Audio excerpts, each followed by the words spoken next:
Hello everyone and welcome to my laid back chillax December TBR. What? A chill out TBR? Isn't a TBR the antithesis of laid back chillax? Not necessarily so. This month has found me, well last month too, very scattered in my reading. I had a lot going on, and a lot of it was good and a lot of it wasn't so good. If you watched my last video about reading a 5-star read and feeling a little down after that. But this month I had to make a TBR to rein myself in and make sure that I read exactly the kind of books that I want to read. The first book that I want to talk about is a book that I'm definitely going to read, and it's definitely a TBR, and it's The Moonstone by Wilkie Collins.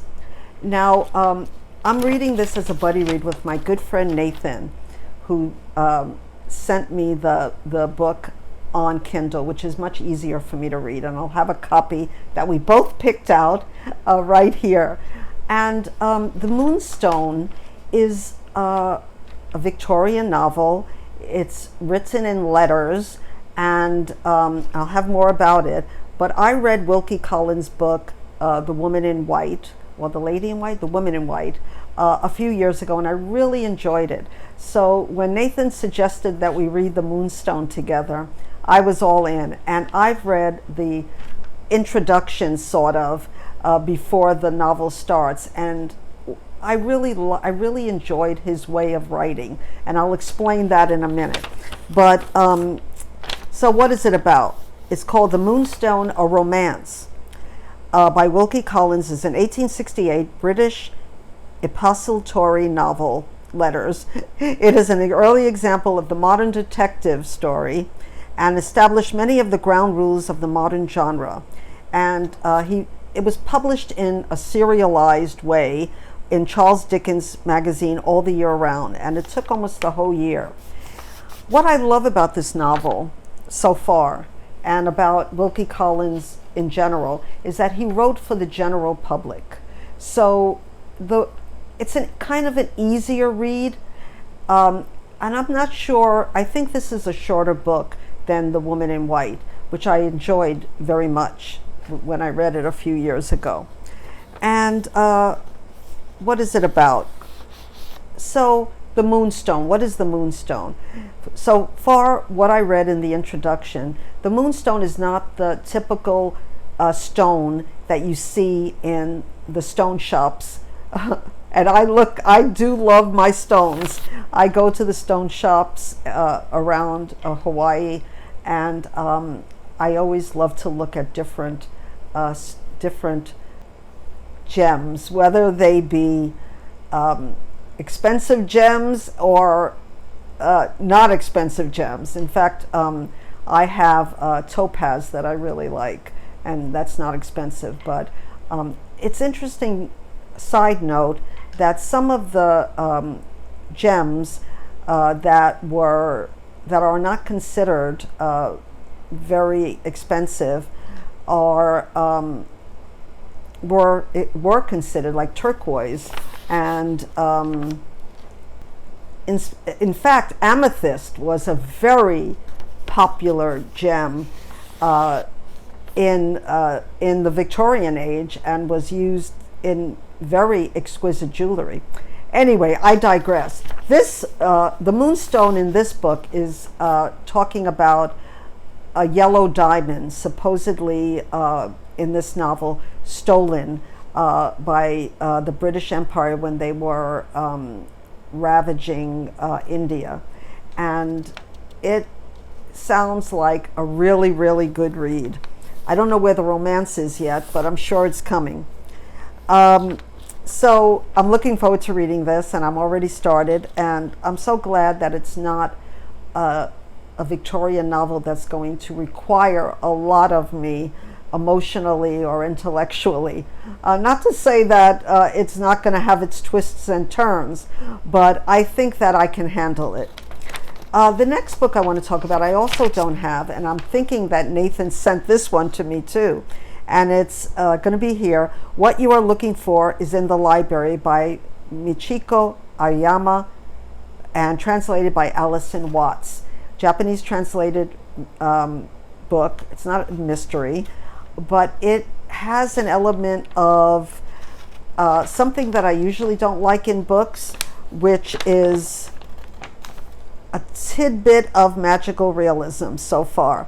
So what is it about? And I'm really liking it. It's, first of all, it's a book of integrated short stories, which I'm getting to like that genre when it's done well.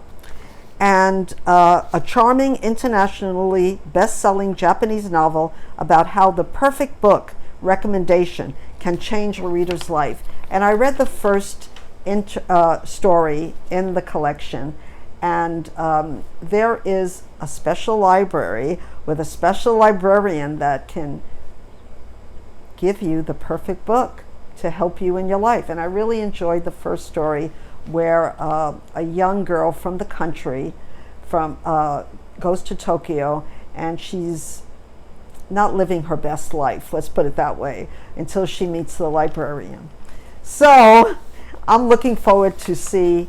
This librarian is a little magical already, but it's not, I don't think it's going to go too deep into magical realism that I won't like it, because I like it so far. So those are the two books that I'm definitely going to read. But what else am I going to read? Now, I picked this out because of Hanukkah and the holidays, and this is the one I celebrate. And I had this on my bookshelf, and I'm still not sure where I got this from. It could have been from a library sale. It could have been sent to me. I mean, I really don't know, but it was written in 1997, and it's called, let me make sure that that I'm not telling you a lie. It was written in 1997, and that kind of gets me in the feels too, because my mother passed away in 1995, and my mother was Jewish, and this is a warm-hearted and tasteful account of, so it's a memoir of Ehrlich's spiritual awakening in the central room of any well-run American home, the kitchen. And I'll show you the cover, which I really, really like, with the grandmother looking in at the doorway. Yeah, I really like this, and there's a picture of the author right in the back. And I looked first, and yes, it does have a recipe for latkes, which are potato pancakes, and other recipes. So I'm really going to enjoy that. And what it says is that it's enchanting, a quite extraordinary meditation on the nature of spiritual life and on the author's growing attraction to religious values and traditions. And Daphne Merkin said that. And I noticed that it won the National Jewish Book Award. It's a winner. So there's a little gold star, a gold circle over here. Sticker, whatever you want to call it. And like many Jewish Americans, Elizabeth Ehrlich was ambivalent with her background. She identified with Jewish cultural attitudes, but not with institutions. She had fond memories of her Jewish grandmothers, but she found their religious practices irrelevant to her life. It wasn't until she entered the kitchen and world of her mother-in-law, Miriam, a Holocaust survivor, that Ehrlich began to understand the importance of preserving the traditions of the past. And as Ehrlich looks on, so she's watching her mother-in-law, Miriam, methodically and lovingly prepare countless kosher meals while relating the often painful stories of her life in Poland and her immigration to America. The story triggers a kind of religious awakening to Ehrlich, who moves tentatively toward reclaiming the heritage she rejected as a young woman. Heartrending, funny, and wonderfully evocative. I wanted to read all of this because this is really giving me like, wow. That sort of happened to me in a way by accident. So yeah, my father was Puerto Rican. My parents both passed away. My father was Puerto Rican and my mother was Jewish, which was very unusual in that time period in New York City.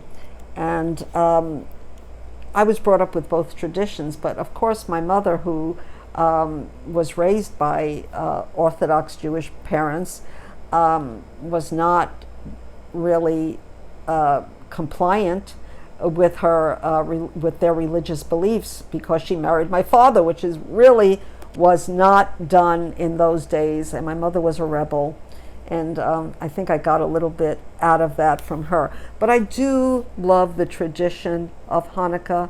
I did go back to my Jewish roots in a lot of ways, and I do love to cook. So I shouldn't say I do love to cook.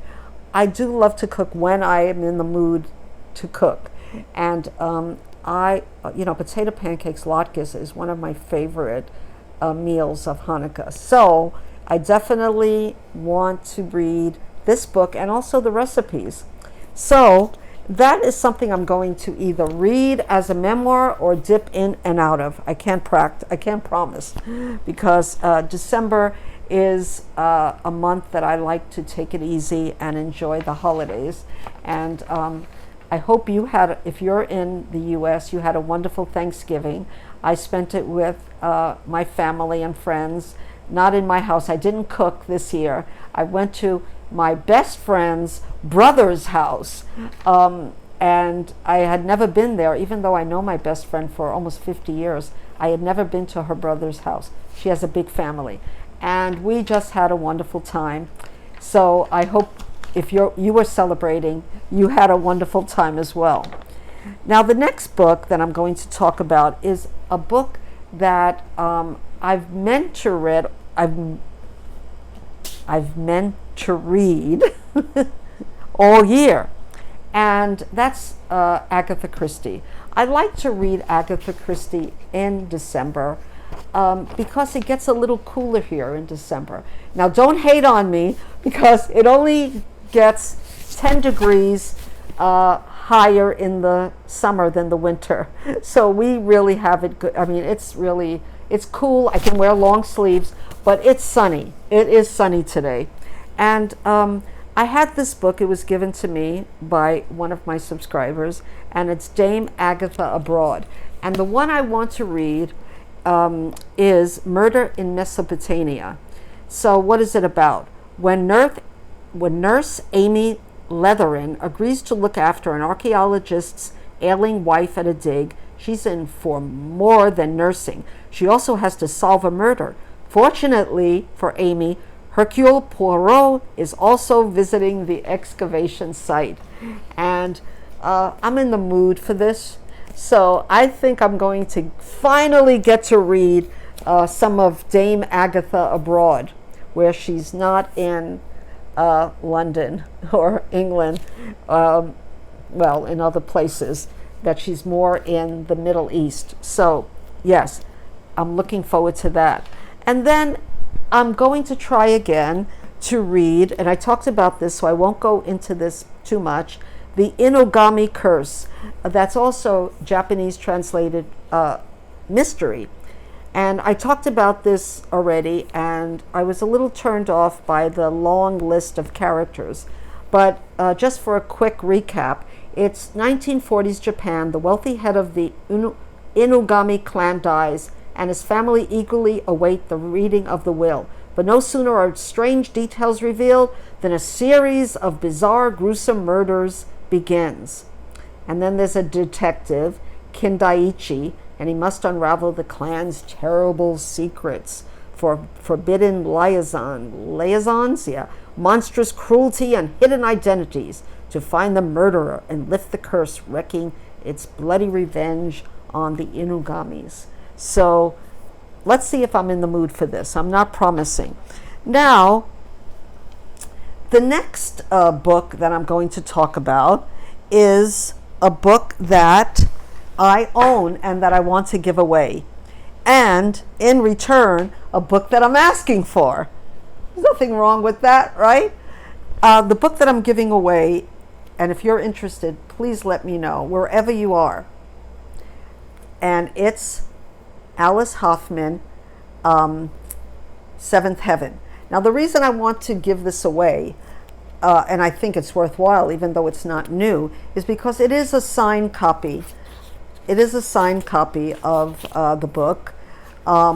It has a lot of, and here's her signature, which someone told me is her signature, so I know it's for real. And it's also from Radford High School, where Bette Midler went to. So if you want this book, I'll send it to you anywhere.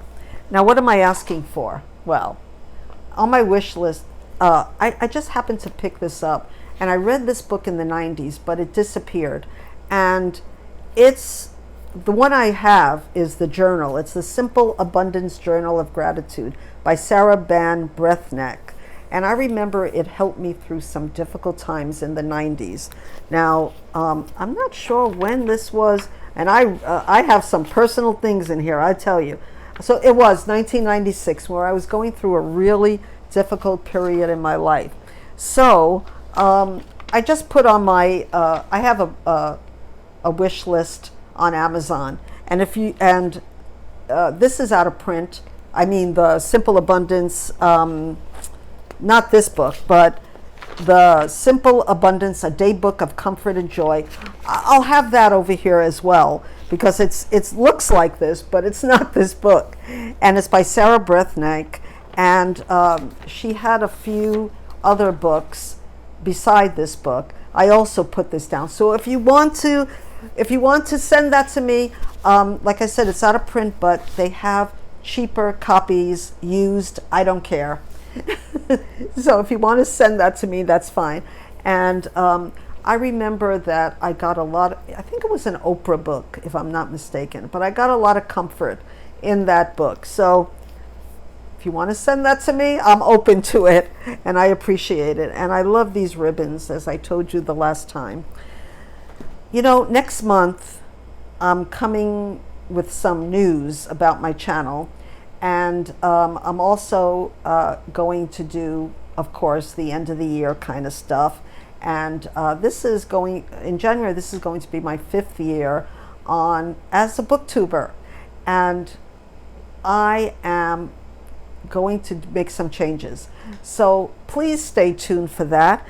And to my many, many friends on BookTube, I want to wish you a happy holiday.